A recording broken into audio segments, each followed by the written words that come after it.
qaybteena labaad waxay noqon doontaa SPSS environment setup. It's like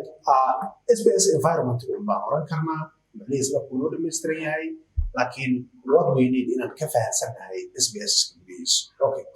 application kan tagi doonaa markan waxaan sameynayaa SPSS oo cusub oo fresh oo daaraya si aan markaa wax walba hadda wada sameyno.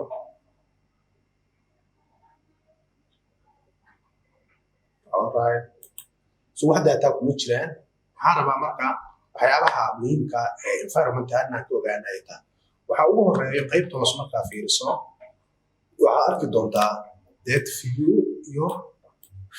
variable view iyo data view. Variable view iyo data view maxay qabtaa? Variable view waa qaybta su'aalaha laga soo xareeyo marka data entry sameeyo doonaa arki doonaa. Data view-guna waxa weeyaan qaybta jawaabaha laga soo xareeyo oo macnaheedu xog markii lagu shubayo application-ka marka online la keenaa ama xog diyaarsaneeda import lagu soo dhahaa arki doonaa marna installation data collection caadi la soo sameeyo waraaqada ah ayaa data entry lagu sameeyaa marka mataqaanaa hay lagu sameeyaa online-ka badanaa data view iyo variable view macnaheedu ma sameeyaan sababtoo import la dhahaa data waa soo gasho oo okay ma soconaya marka kolka ay tahay daatada mid aad ku shubayso su'aalaha waraaqada ku qoran marka koobaad waxaad ku soo xareynaysaa qaybtan ay ku qoran tahay variable view halka baad ku xareynaysaa kaligaasina uu ku keenaa dhacaan markay saad san joognaba xogaha laga xareeyo sharxi doona sidoo kale data view-gan waxa laga xareynaa jawaabo oo su'aalihi marka ku wada shubto variable view-ga dan waraaqadihii boqol waraaqada meesha ku taala kama soo qabo waraaqada koobaad soo qabanay waxa bilaabaysaa wixii ay dhaheen dadkaas in lagu yeeriyo mid aad ugu xareyso hadii ilaahay soo lagu xareynayo marka sharaxadeedu way noo imaanaysaa waxyaabaha kale marka loo baahan yahay xogahan oo kale waan sharxi doonaa qaybta marka daatada ku shubayno laakiin in general waxyaabaha kale muhiimka maxaa kamid ah okay waxyaabaha kale muhiimka waxaa kamid ah halkan aan ka arki karno qaybahan oo kale aad muhiim u yihiin okay qaybahan halkan yaala iyagu badankood waa waxyaabo iska basic ah kan oo kale waa faylkii oo marka mataqaanaa ay diyaarsan dadka inaad dib u soo furato oo ku dhex yaalo computerka oo weeyaan ama fayl xataa Excel oo kale marka ku soo furayso halkan waa save print iyo waxyaabaha la midka ah iska basic ah kan oo kale aad ugu badan waxyaabaha la isticmaalo marka aad dhowtaa daatada ku shubayso SPSS-ka sababtoo ah qaybta data view-ga marka la imaado hadaanay ka ku daaray A1-ka ah macnaheedu number bisa ku soo qormayo laakiin marka variable view soo barto oo ku soo barto isla inta labo ama gender oo kale marka la joogo ku male soo barto labana female soo barto inta marka imaado waxa dhici doonto inay number ahaan u qormaan ku marka qorto ku qaleel iska qoraato laakiin kuudas qaleelka bedelka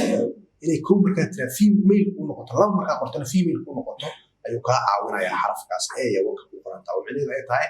numeric iyo string macni ahaan marna numeric ahaan uu soo muuqanayo marna string ahaan waxay u dhiganto xaraf ahaan uu fahmi laga soo siiyo inuu ku soo muujiyo alright iyo waxyaabaha la midka dhamaantood waa muhiim qaarkood data analysis mataqaana loo isticmaala marka qaar iyagoo ka qarsoona dhici karto toolbox-kan marka see loo soo muujiyo I think waxaan u baahanahay inaan view tagno kadib toolbars tagno kadibna waxaan filayaa data editor-kan haddaan ku dhufano waa kaa uu qarsoomaya okay kanoo kalena sirja badan loo isticmaala asagoo mar walba uu jooga marka sidee dib ugu soo ceshan kartaa isla halkii u baa ku noqonaysaa deetana toolbars ayaa ku dhufanaya kadibna data editor-kii jeega dib u soo saar sirjiga naftarkiisa marka qaar waad qarin kartaa isagana jeega ka qaadan kartaa waa arkaynaa dhammaan sidaas ay ku qarsoomeen okay si aad u soo wada ceshato marka haddaan doonto marka qaar kuwaan hoose xataa sidaas aad ku qari kartaa kuwaan hoose laakiin marka qaar aad ay muhiim u yihiin wait on wax loo yaqaanay waxyaaba noocaasa laga isticmaalaa hadda marka eegana waan qarinay dhammaantood dib aan usoo wada ceshan horto status bar soo celi waa kuwa hoose informationka hoose laga siinayay aad ay muhiim u tahay sometimes marka dhowta aan sameynayno weightkiis wax loo yaqaan ama kiiska mataqaanaa ay numeric data ayaa mustalahaad loogu isticmaalaa non-parametric sorry data view-gan ku noqonayaa view baan ku noqonaa sidoo kale toolbars waxaa samaysaa data editor-kii soo celi sidoo kale waxaa soo celisaa searchigii waxyaabaha kaloo customize-ka oo samayn kartana iyagana halkaa bay available ku yihiin menu editor-ka oo kale dad gudaha u gasho halkaa waxaad ka samayn kartaa waxyaabaha qaar aad qarinayso waxyaabaha qaar aad soo muujinayso sidaa doontaad ka yeeli kartaa dhammaantood okay وكان مجد وقصو داري وحبا سو موقنايو وحبا كريبي وحبا ku dareysa take your time hada kan oo kale hada doorato wax ka saari kartaa dadunti qaybta new oo kale ayaa marka halka available ku ah waka file hadii la tago waxyaabaha ku jira qaarkood waxa weeye waxyaabo kale ku soo dari kartaa halkan ku soo dari kartaa waxyaabaha soo dhawaan waa available view-ga naftirkiisa waxyaabo badan oo kale loo isticmaalaa fonts oo soo muuqana grid lines kan oo kale marka qaar saan oo noqon kara marka haddii ay dhacdo waxyaabaha sababta lagu baraa waxay tahay lagu sii tusayo sometimes haddii arrimaha ku dhacaan inaadan dhihin waxa weeye application ku halaabay oo aadan markaa mataqaanaa hay ugu yaraan aad masaxa karin waa qayb soo marka jeega saaro sidoo kale waxaa dhici karta mararka qaar isla calaamadda hadii aan sharaxay halka ku tiilay in ayada naftirkeedu sometimes but okay calaamadda waxaan maleynayaa okay sorry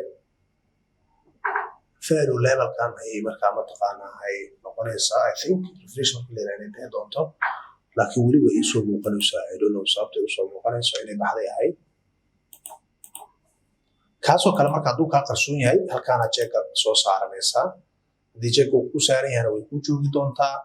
maybe in marka dambe aan soo galno ay naga qarsoomi doonto marka jeegeeda noo saaraato waxbaa naga qarinbe okay intaas ayaa markaa ugu muhiimsan haddii la yiraahdo qaybta daatadoo kale marka la imaado waxyaabo badan oo laga qabtaa jira laakiin wixii oo casharka la xiriiro iyaga gooni aan arkaynaa waxaan ka sii soconayaa inkastoo meeshan properties-ka oo variable-ka laga soxo waxyaabaha markaa mataqaanaa loo baahan yahay in mataqaanaa laga hagaajiyo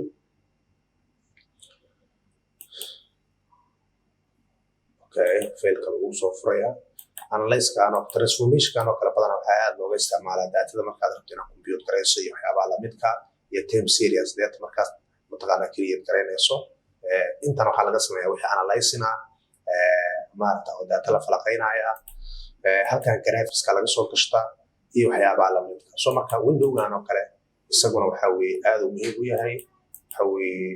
waa mataqaanaa ay ka faa'iideysan karnaa splitting iyo markaa maximum window iyo waxyaabahaas oo dhan ka saari kartaa laakiin waxyaabaha ugu muhiimsan waa qaybahaas environment-ka marka la yiraahdo iyana aad iyo aad u mahadsantihiin السلام الله عليكم ورحمة الله تعالى وبركاته.